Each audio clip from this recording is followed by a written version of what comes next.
धर्म का राजा धर्मराज आएगा, गुरु द्रोणाचार्य आएंगे, कृपाचार्य आएंगे, अश्वत्थामा आएंगे, धर्म का कोई भी तो पुरोधा तो उठेगा। नारी की इज्जत लूट लेगा क्या? उस सभा में मैं वहां की कुल वधु पुत्र वधु हूं, तो कोई तो रक्षा करेगा, कोई तो सुनने वाला होगा। लेकिन कोई नहीं आया, तो उन्होंने नारायण को याद किया, मेरे वासुदेव को याद किया, मेरे द्वारकाधीश को याद किया। लेकिन वासुदेव और द्वारकाधीश भी आने में लेट हो गए। क्यों हो गए? हे द्वारकाधीश, सुबह द्वारका भागे, बेचारे वृंदावन में थे उस दौरान। तो वहां से वे राजा बने, राजा की ड्रेस पहनी।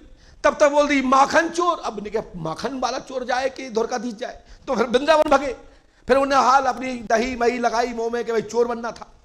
माखन चोर मिश्री वाले, उन्हें मिश्री के दाने मुंह में लिए। ये मैं किंवदंती बात कर रहा हूं और ये साहित्य से जोड़ रहा हूं, और ये लॉजिकल विषय है। डायरेक्ट बोलिए, हे हाथीवान महाराज कृपा करें, क्षण में कृपा हो जाएगी। हे बजरंगबली कृपा करिए, क्षण में कृपा हो जाएगी। हे संकट मोचन, हे पवन पुत्र, हे रामदूत। अब हनुमान जी की टेंशन में हम कौन से नाम से जाएं? इसलिए एक नाम, एक इष्ट, एक को साधे सब सदे और सबको साधे सब जाएं। रक्षा नहीं होगी, कपड़े फट जाएंगे शरीर पर से, और जब रक्षा भी होगी तो मरी दुरी हालत में होगी, लंजर पंजर हिल जाएंगे।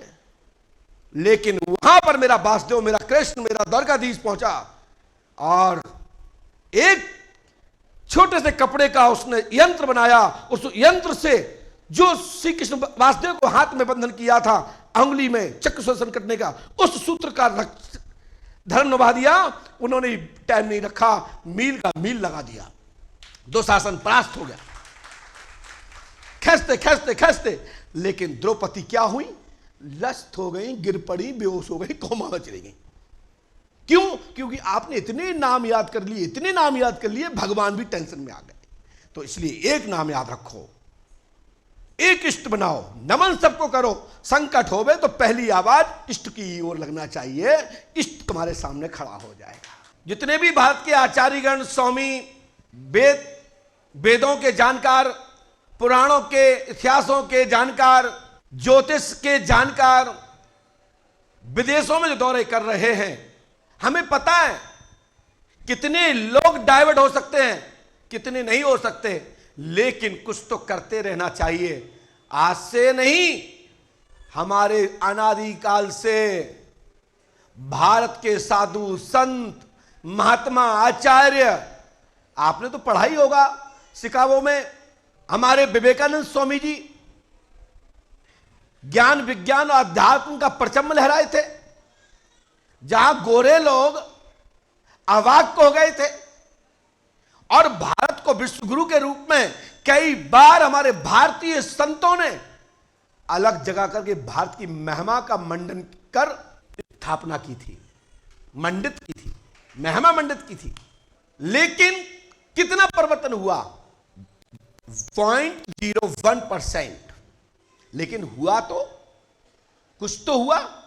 चलते चलते जो भारतीय लोग अनेक अनेक देशों में बस गए, और वो अपने कल्चर से हट रहे थे, अपनी संस्कृति से हट रहे थे, वहां के कल्चर को अपना करके अपना जीवन बिता रहे थे, उनकी नस्लें चेंज हो रही थी। उसको जागृत करने का कार्य देश के जगह जगह के महात्मा, आचार्य, विद्वान जाकर के जागृत करने का कार्य कर रहे हैं। ये सब ही भगवत कृपा प्रेमी हैं।